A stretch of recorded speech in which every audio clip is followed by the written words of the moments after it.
ठीक है। नंबर 2 तो जी गल है ना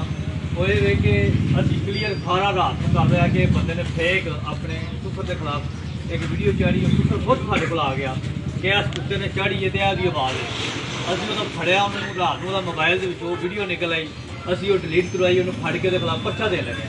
वो सियालकोट का इतने का कोई इशू नहीं है अगर होंदा तो मैं तुहाडे नाल था बिल्कुल और इस तरह बदमजगी बनाना या बदमजगी बनाने की कोशिश करना मुनासिब नहीं अगे जड़ा वाले भी यही होया फिर 500 बंदा उसे मुसलमानों का जेल च ना कोई गल सी ना कोई बात सी मजीद देखना ਅਸੀਂ ਨਹੀਂ ਫੈਲਾ ਰਹੇ ਬਦਮਜ਼ਗੀ ਤੇ ਇਹਨਾਂ ਦੀ ਤਰਫੋਂ ਹੋ ਰਹੀ ਹੈ यार इन्हां दी तरफों 20 ਸਾਲ ਹੋ ਗਏ ਨੇ ਇੱਥੇ ਰਹਿਣ ਦੇ 50 ਸਾਲ ਅੱਜ ਤੱਕ ਇਹਨਾਂ ਨੂੰ ਇਹ ਦੱਸਣਗੇ ਜੀ ਅਸੀਂ ਇਹਨਾਂ ਦਾ यार ਨਾਮ ਵੀ खामोश एक मिनट हो जा अपना कंट्रोल रख ਜੀ ਸਰ ਕੰਟਰੋਲ ਹੈ